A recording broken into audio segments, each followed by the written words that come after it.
नमस्कार, आप देख रहे हैं अपना बिहार। मैं हूं आपके साथ विभा उपाध्याय। बुलेटिन की शुरुआत इस वक्त बड़ी खबर के साथ। दिल्ली में आज एनडीए नेताओं की बड़ी बैठक, जेपी नड्डा के घर पर एनडीए नेताओं की ये बड़ी बैठक, जिसमें एनडीए में बेहतर तालमेल के लिए जेपी नड्डा के घर पर यह बैठक अपने आप में बहुत खास हो जाती है। बैठक में केंद्रीय गृह मंत्री अमित शाह मौजूद हैं। एनडीए के कई बड़े नेता इस बैठक में इस वक्त मौजूद, जिनमें ललन सिंह, जीतन राम मांझी और उपेंद्र कुशवाहा भी शामिल बताए जा रहे हैं। केंद्रीय गृह मंत्री अमित शाह की मौजूदगी और इस बैठक में कैसे एनडीए नेताओं के बीच तालमेल और एनडीए के तमाम जो घटक दल के नेता हैं उन लोगों के बीच ये तालमेल जो है आगामी चुनाव के मद्देनजर अपने आप में खास हो जाती है। और दिल्ली संवाददाता विनीत कुमार हमारे साथ इस वक्त ज्यादा जानकारी के साथ फोन लाइन पर जुड़ गए हैं। विनीत, इस बैठक के अगर एजेंडे की बात की जाए, इस बैठक का लब्बो लुआब की बात की जाए, तो किस दृष्टिकोण से इसे खास माना जाए? विवाह निश्चित तौर पर मैं आपको बताना चाहूंगा कि एक गठबंधन की एक अपनी धर्म होता है और इसी गठबंधन धर्म के तहत जो है यह एनडीए नेताओं की बैठक जो है वो बुलाई गई है। बीजेपी के जब हमने कुछ नेताओं से बात की थी, उनका साफ तौर पर कहना था कि एक कोऑर्डिनेशन की बैठक है जिसमें सभी गठबंधन को जो है वो बुलाया गया है। बीजेपी नेता लगातार ये कहते रहे थे कि 2014 में जब बीजेपी अपने दम पे सरकार बनाने की स्थिति में थी, या फिर 2019 में उससे भी अधिक संख्या में केंद्र में अपने दम पे सरकार बनाने की स्थिति में थे, उस वक्त भी उन्होंने अपने गठबंधन के सभी सहयोगियों को साथ रखा था। और इस बार भी इसी कड़ी में जो है वो भी अपने गठबंधन के साथ जो है वो चल रही है। और गठबंधन में के सभी सहयोगियों के साथ समय समय पर वार्ता हो, बातचीत हो, उनकी जो मांगे हो या फिर उनकी जो समस्याएं हो, इस पर जो चर्चा हो, उसको लेकर के यह बैठक जो है वो चल रही है। अगर हम बिहार की बात करें तो ये बिहार से जीतन राम मांझी जो है वो आए हुए हैं, साथ ही साथ यहाँ पर अगर हम बात करें ललन सिंह जो है वो भी मौजूद है। तो साफ तौर पर यहाँ पर तमाम एनडीए के घटक दल जो है वो यहाँ पर मौजूद है और बीजेपी राष्ट्रीय अध्यक्ष जेपी नड्डा के आवास पर यह बैठक चल रही है, जिसमें समन्वय की बात में हो रही है। ये हालांकि इसका बहुत ज्यादा एजेंडा जो है वो नहीं रखा गया है, अनौपचारिक तौर पर यह बातचीत जो है वो चल रही है। लेकिन निश्चित तौर पर इसमें मैं इस तरह से इस चीज को लेकर के निश्चित तौर पर बात होगी कि आखिरकार आगे की रणनीति जो है, आगे अगर हम गठबंधन की बात करें तो आगे जो आने वाले दिनों में गठबंधन कैसे बेहतर तरीके से काम करे, इसको लेकर के रणनीति जो है वो बनाई जाएगी, चर्चा की जाएगी। अगर किसी के मन में कोई सवाल हो या कोई सुझाव हो, वो भी इस बैठक में दे सकता है और इसी कड़ी में हम इस बैठक को देख सकते हैं। जी बिल्कुल विनीत, क्या ये मानकर चलें, चूंकि पार्टियां अपने अपने स्तर से भी बैठक कर रही हैं और उसमें वो क्या चाहती हैं बिहार के दृष्टिकोण से देखा जाए तो वो अपने अपने मैनिफेस्टो को भी तैयार करने की बात कर रही थी कि भाई हम क्या चाहते हैं कि जनता के हित में क्या होना चाहिए, तो क्या उन मुद्दों को लेकर भी इस बैठक में बातचीत हो रही होगी?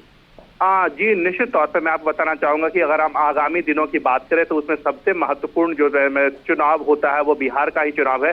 2025 में जो है वो बिहार विधानसभा के चुनाव होने हैं। तो निश्चित तौर पर आगामी में जो गठबंधन जो है या आने वाले दिनों में गठबंधन किस तरह से बेहतर समन्वय के साथ चुनाव लड़े, इस पर भी चर्चा होगी। हालांकि अगर हम बात करें जो हमारे सूत्रों से जो बात हुई है, बीजेपी के जो बड़े नेताओं से बात हुई है, उनका साफ तौर पर कहना है कि किसी विशेष मुद्दे पर बात नहीं होगी। लेकिन निश्चित तौर पर चूंकि 2025 में बिहार में चुनाव होने हैं और वहां पर बीजेपी को जो है वो बेहतर प्रदर्शन करना है। एक और बड़ी बात यहां पर मैं आपको बताना चाहूंगा कि गठबंधन धर्म की जो बात में है या फिर गठबंधन बेहतर तरीके से काम करे, इसकी जो औपचारिकता है या फिर इसको लेकर के किसी के मन में कंफ्यूजन नहीं है। क्योंकि पिछले दिनों जब सम्राट चौधरी बीजेपी राष्ट्रीय मुख्यालय आए थे और वहां पर जब प्रेस कॉन्फ्रेंस कर रहे थे, वहां पर भी उन्होंने साफ तौर पर कहा था कि बिहार में जब हम चुनाव लड़ेंगे, विधानसभा का चुनाव लड़ेंगे तो नीतीश कुमार के नेतृत्व में लड़ेंगे। केंद्र के जो प्रधानमंत्री है बीजेपी के नरेंद्र मोदी, उनके नेतृत्व में चुनाव लड़ेंगे। तो साफ तौर पर इस चीज को लेकर के, गठबंधन को लेकर के कोई कंफ्यूजन नहीं है कि नेतृत्व कौन करेगा। बिल्कुल, और इन बैठकों के जरिए ये बार बार मैसेज देने का प्रयास भी विनीत किया जा रहा है कि भाई गठबंधन एकजुट है, कहीं कोई दिक्कत नहीं है और आपसी तालमेल कैसे बेहतर और हो, उसे लेकर इस बैठक के जरिए भी चर्चा होती हुई। बहुत बहुत शुक्रिया विनीत। तो बिहार में नेता प्रतिपक्ष तेजस्वी यादव ने कहा है कि नीतीश कुमार को पूरी तरह से बीजेपी चला रही है। नीतीश कुमार बीजेपी के कब्जे में है। सीएमओ का नियंत्रण बीजेपी नेताओं के पास है, जिस पर एनडीए के नेताओं ने एक सुर में पलटवार शुरू कर दिया है। डिप्टी सीएम विजय सिन्हा ने तेजस्वी के बहाने सीधे सीधे लालू राबड़ी शासनकाल पर निशाना साधा और लालू प्रसाद को बिहार में गुंडा राज स्थापित करने वाला, फॉर्डेज्म की राजनीति शुरू करने वाला और बिहार की बर्बादी का सबसे बड़ा नायक बता दिया। तो दूसरे नेताओं ने भी तेजस्वी के बयान पर पलटवार किया है। नेता प्रतिपक्ष का एजेंडा और भाषा पर हम लोग वक्तव्य नहीं देते हैं। जो बिहार को बर्बाद किया, जो बिहार को जंगल राज का स्वरूप में गुंडा राज में तब्दील किया और बिहार के अंदर एक फ्रॉडिज्म का राजनीति का शुरुआत किया है, श्रीमान लालू प्रसाद यादव बिहार के बर्बादी का सबसे बड़े नायक है। देखिए, तेजस्वी यादव भाषा संयम, वाणी संयम खो चुके हैं और जिस तरह की भाषा वो बोल रहे हैं ये बहुत दुर्भाग्यपूर्ण है कि वो मुख्यमंत्री जी के लिए ये कहना कि हाईजेक हो गया है। राजद तो पूरी पार्टी हाईजेक रहती है, पिता पुत्र की ही पार्टी है। अब तो लालू जी को वो हाईजेक कर लिए हैं। आरोप तो लगाने का काम करते रहते हैं, जिनको कानून का, जिनको संविधान का, जिनको नियम की जानकारी बहुत नहीं होती है, इसी तरह का अनर्गल आरोप लगा करके अपना टीआरपी बढ़ाना चाहिए। मंत्री जी, लेकिन दलील ये दी जा रही है कि बाबा साहब अम्बेडकर जी को लेकर जो बयान दिया गया था अमित शाह जी, उस बयान को लेकर नीतीश जी नाराज चल रहे हैं। नहीं, नाराजगी अब खुशी उनको कैसे पता चल रहा है? उनको कैसे पता चल रहा है कि नाराज है नीतीश कुमार जी? नीतीश कुमार जी जो भी काम करते हैं नियम से करते हैं, कानून के हिसाब से करते हैं। राज्य की जनता के साथ जो कमिटमेंट है उनका, उसको पूरा करेंगे। तो डिप्टी सीएम विजय सिन्हा के लालू प्रसाद पर तल्ख टिप्पणी के बाद सियासत शुरू हो चुकी है। सत्ता पक्ष के लोग विजय सिन्हा के बयान के साथ खड़े हैं, तो आरजेडी कांग्रेस के नेताओं ने डिप्टी सीएम के पद की मर्यादा का ख्याल रखने की नसीहत विजय कुमार सिन्हा को दे दी। माननीय लालू प्रसाद जी अपने पति पत्नी के शासनकाल के दरमियान जिस प्रकार का बिहार की तस्वीर उभरी थी, उस तस्वीर से लेकर के बिहार वासियों को देश के दूसरे हिस्सों में जो अपमान का दंश झेलना पड़ता था, वह अपमान का दंश अब पिछले 20 वर्षों के माननीय मुख्यमंत्री नीतीश कुमार जी के शासनकाल में पूरी देश और दुनिया जानती है कि माननीय लालू प्रसाद यादव जी सामाजिक न्याय के पुरजोर रहे। आज उन्हीं की वजह से वंचित और पिछड़े समाज के लोग मुख्य धारा में है और उनको बोलने की ताकत समाज में मिला है। लेकिन भारतीय जनता पार्टी ने क्या किया है भाई? वो तो मनुस्मृति को लागू करना चाहते हैं, नारंगी जो विधान है उसको लागू करना चाहते हैं, संविधान को हटाना चाहते हैं। पूरी दुनिया जानती है कि भारतीय जनता पार्टी से शैतान पार्टी कोई और नहीं है। आपको पता होना चाहिए कि लालू प्रसाद जी गरीबों के लिए स्वर है। लालू प्रसाद जी गरीबों को मान सम्मान दिए हैं। लालू प्रसाद जी वो नाम है जिसने सामाजिक न्याय के माध्यम से लोगों को उसका हक और अधिकार दिया है। इसलिए लालू जी के संबंध में कुछ बोलने से पहले विजय सिन्हा जी, आप अपने पद की गरिमा का ख्याल रख लेते। इसके पहले तेजस्वी यादव के आरोपों पर जेडीयू के मुख्य प्रवक्ता नीरज कुमार ने कड़ी प्रतिक्रिया दी। उन्होंने लालू राबड़ी शासनकाल का कच्चा चिट्ठा खोल दिया। नीरज कुमार ने तेजस्वी को आईना दिखाया। उन्होंने कहा कि उनके माता पिता के शासनकाल में ऐसा हुआ करता था जब वित्त विभाग उनके मामा चलाते थे और गृह विभाग शहाबुद्दीन के हाथों में होती थी। तेजस्वी यादव जी, राजनैतिक रूप से कौन किसको हैक करता है, इसके तो आपके मां पिता का शासनकाल साक्षात उदाहरण है। वित्त विभाग कौन चलाता था? अघोषित रूप से आपके मामा मान्यवर साधु यादव जी, मान्यवर सुभाष यादव जी। फर्नीचर तक सुरक्षित नहीं रहता था, आपकी पार्टी है।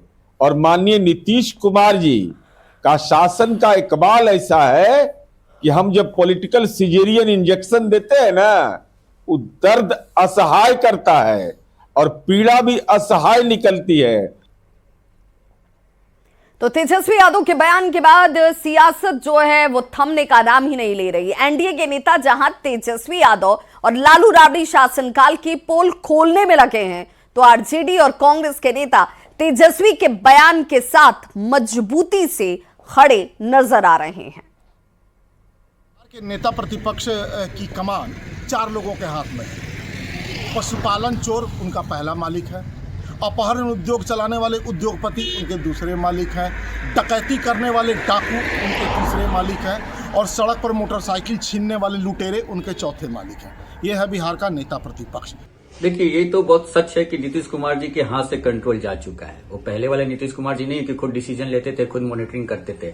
हर बात के लिए उनको कोई आदमी चाहिए, और जो आसपास के लोग हैं जो मंत्रा के रूप में काम कर रहे हैं, वो लोग अपने हिसाब से मुख्यमंत्री जी को चीजें बता रहे हैं।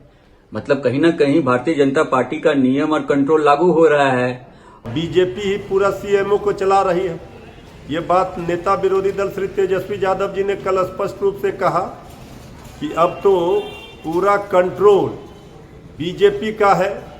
सरकार जेडीयू के तो 2-4 लोग पूरी तरह से बीजेपी में ही जेडीयू को विलय करने में लगे हुए हैं। और चलिए अब आपको तेजस्वी यादव का वो बयान सुनाते हैं जिसने बिहार की सियासत को गरमा दिया है, जिस पर इस वक्त घमासान मचा हुआ है।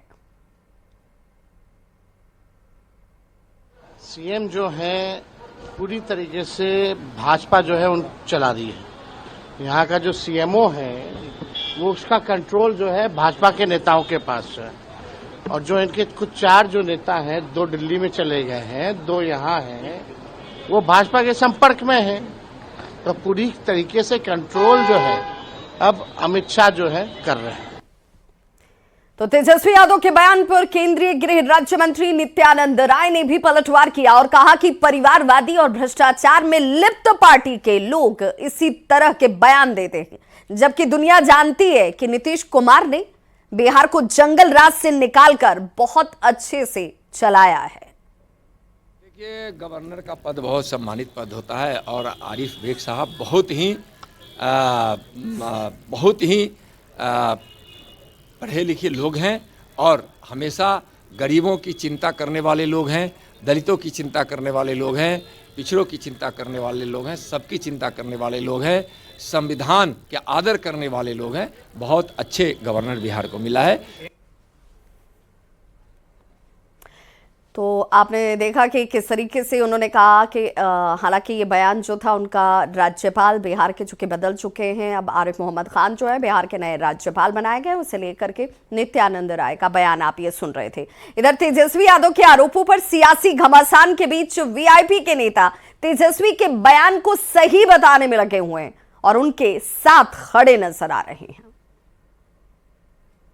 जो है वो केंद्र से भारतीय जनता पार्टी से कंट्रोल्ड हो रहे हैं। जो बीजेपी स्क्रिप्ट लिखती है वही स्क्रिप्ट ये जाके आदरणीय नीतीश कुमार जी से ये लोग लिखवा के काम करते हैं और भाजपा के इशारा में ये पूर्व आईएएस लोग जो है काम कर रहे हैं और नीतीश कुमार जी को गुमराह कर रहे हैं। किशनगंज से बड़ी खबर, जहां पर सदर अस्पताल में जमकर मारपीट की गई है। युवक पर दोबारा जानलेवा हमला किया गया है। अस्पताल के बाहर भी युवक के ऊपर चाकू से हमला किया गया। सुरक्षा गार्ड ने हालांकि इस दौरान लाठी चार्ज किया। अस्पताल में अफरा तफरी इस दौरान देखी गई। मारपीट की वजह हालांकि क्या है ये अभी तक साफ नहीं हो पाया। एक्सक्लूसिव तस्वीरें इस वक्त आपके टीवी स्क्रीन पर। किशनगंज सदर अस्पताल में जैसे ही युवक को लाया गया, युवक पर देखिए दोबारा से चाकू से हमला किया जाता है। हालांकि जो यहां पर सुरक्षा गार्ड मौजूद थे उन लोगों की तरफ से रोका गया, लाठीचार्ज किया गया और यहां इस भीड़ के अलग उन्हें ले जाने का प्रयास किया गया। ना हमको जानता है ना हम जानते उस लोग को। हम सामान लेने गए तो वो लोग आके डायरेक्ट मेरे ऊपर हाथ उठा दिया, मारा उड़ा। ड्राइवर भी था, वो लोग के पास गन भी था, सब कुछ। ऐसे जानलेवा हमला क्यों किया गया फिर? नहीं पता हमको, हम जाके सामान ले रहे थे। हाँ, तो अपने आप जाके मार दिया। जानते हो कौन है? देखेंगे तो पहचान लेंगे। एक का नाम आकाश यादव। किशनगंज में न्यू ईयर सेलिब्रेशन को लेकर पश्चिम बंगाल बॉर्डर क्षेत्र में शराब के तस्कर काफी एक्टिव हो चुके हैं और इसी बीच 2 थाना क्षेत्र सुखानी और पाठामारी से 2500 से अधिक विदेशी शराब को बरामद किया गया है। पुलिस ने 4 तस्कर को भी यहां गिरफ्तार किया। ये लोग सब्जी की बोरी से ढककर शराब की तस्करी करने की फिराक में थे।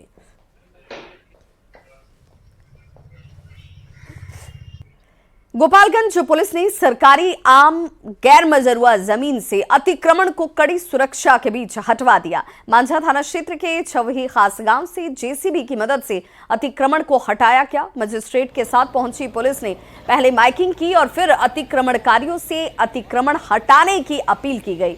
इसके बाद दो जेसीबी लगाकर अतिक्रमण को यहां से हटाया गया। तिथि निर्धारित कर दंडाधिकारी पुलिस पदाधिकारी उपलब्ध कराने का अनुरोध किया है। इस आदेश के आलोक अंचल अधिकारी माझा ने अपने कार्यालय मुख्यमंत्री नीतीश कुमार 26 दिसंबर को प्रगति यात्रा के तहत शिवहर पहुंचेंगे। पिपराही प्रखंड मुख्यालय और मसौढ़ा पंचायत में वो करोड़ों रुपए की योजनाओं की सौगात देंगे। कार्यक्रम की तैयारी को लेकर सभी विभाग के अधिकारी यहां जुटे हुए हैं।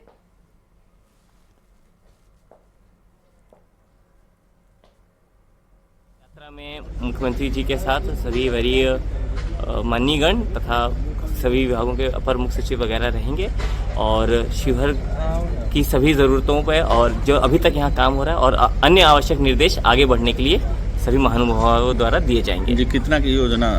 कुल 230 योजनाओं जिनकी कुल लागत 187 करोड़ है, उनका शिलान्यास एवं उद्घाटन माननीय मुख्यमंत्री जी द्वारा किया जाएगा। पटना विमेंस कॉलेज में हर साल खूबसूरत तरीके से क्रिसमस सेलिब्रेट किया जाता है। पूरे कॉलेज को सजाया जाता है और आम लोगों के लिए भी कॉलेज को खोल दिया जाता है। इस बार भी क्रिसमस सेलिब्रेट करने के लिए यहां पर लोग बड़ी संख्या में पहुंच रहे हैं। क्रिसमस है, यीशु मसीह का जन्मदिन। आज के दिन लोग कैंडल जलाते हैं, अपनी विशेष पूरी करने के लिए यीशु मसीह से प्रार्थना करते हैं और पटना विमेंस कॉलेज में हर साल क्रिसमस की भव्य तैयारी की जाती है क्योंकि आज यीशु मसीह का जन्मदिन है और उसके मद्देनजर कॉलेज को बहुत अच्छे तरीके से डेकोरेशन किया जाता है। यहाँ तस्वीर भी आपको नजर आ रही है, यीशु मसीह का जन्मदिन है इसीलिए बालक रूप में यीशु मसीह नजर आ रहे हैं, उनके माता पिता और खूबसूरत जो तस्वीर है वो यहाँ नजर आ रही है। और पटना विमेंस कॉलेज में हर साल क्रिसमस के दिन आम लोगों के लिए ये कॉलेज खोल दिया जाता है, कोई भी आकर यहाँ।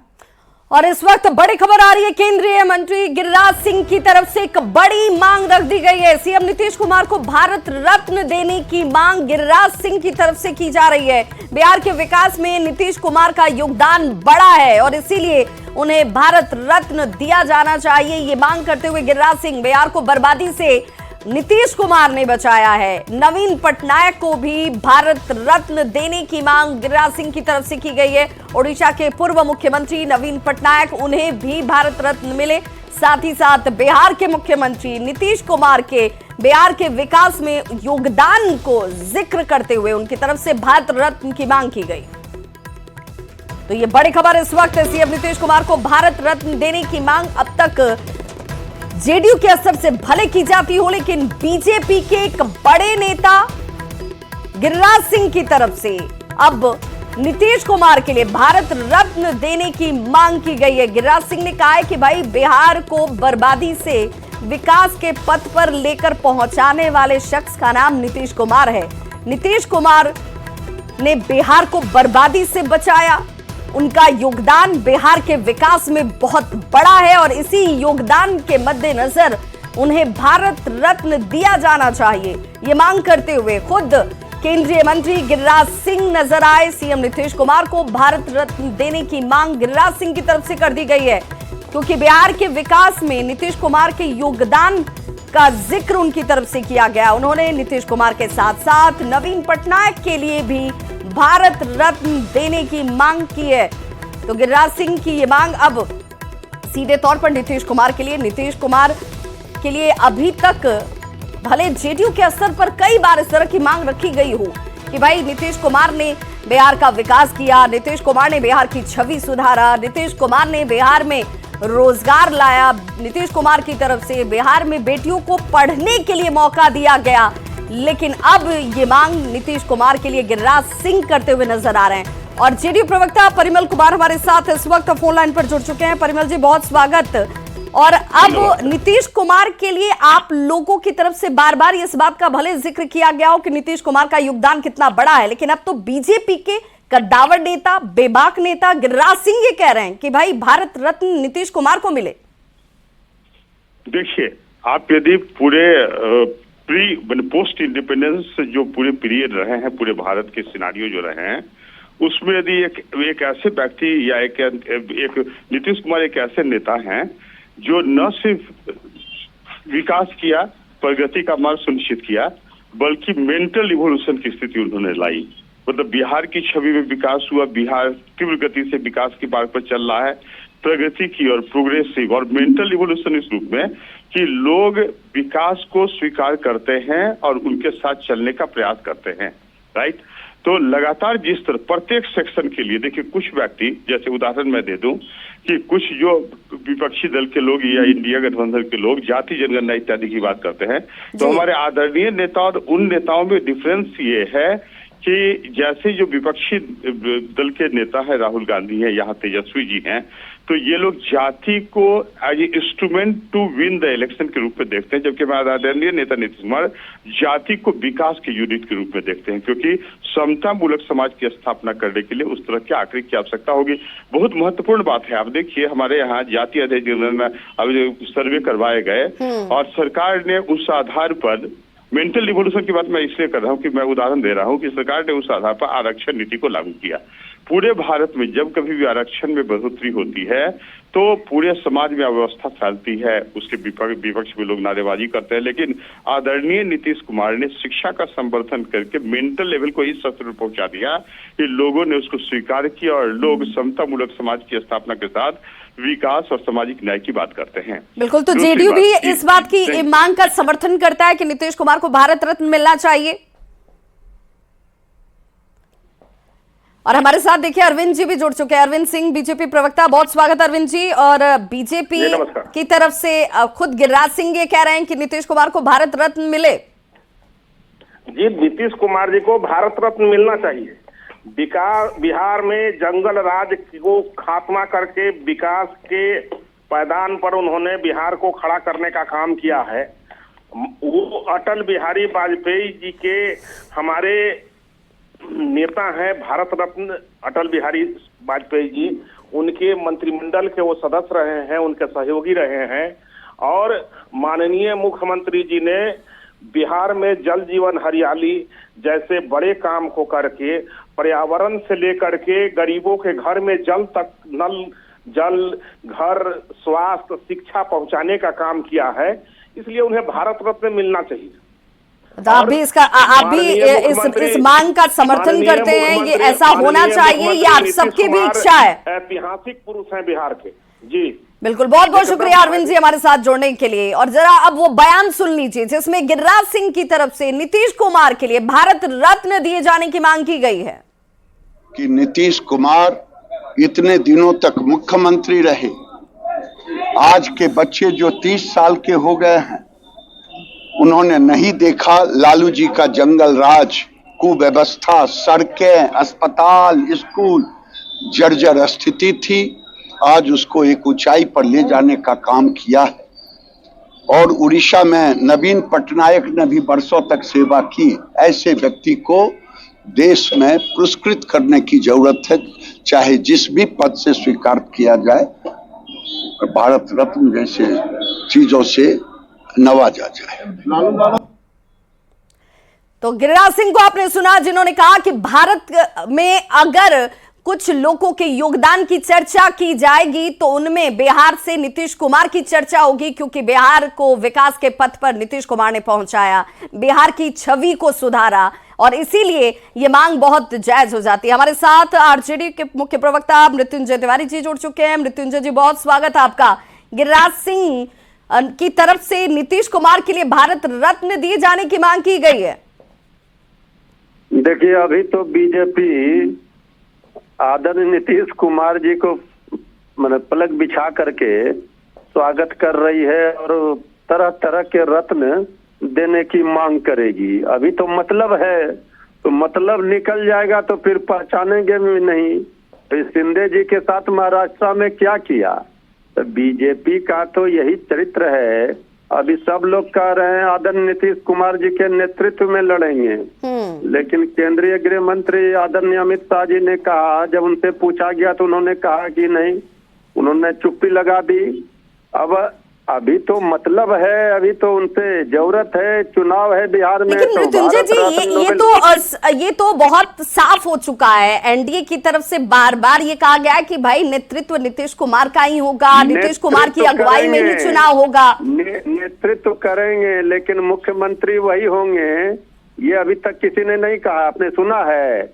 और आदरणीय नीतीश कुमार जी को मिलना चाहिए, तो फिर केंद्र सरकार है वहाँ, तो किनसे मांग कर रहे हैं? आप इस मांग का समर्थन करते हैं क्या? आपको लगता है कि नीतीश कुमार का योगदान है बिहार के विकास के लिए? हम तो कह रहे हैं कि ये बीजेपी के लोग जो मांग कर रहे हैं, ये आदरणीय नीतीश कुमार जी को चुनाव के बाद पहचानेंगे नहीं। हम तो आदरणीय नीतीश कुमार जी का तो अब कुछ चल नहीं रहा। मिलना चाहिए नहीं मिलना चाहिए? मृत्युंजय जी मिलना चाहिए नहीं मिलना चाहिए? हम तो कह रहे हैं कि बहुत लोगों को मिलना चाहिए।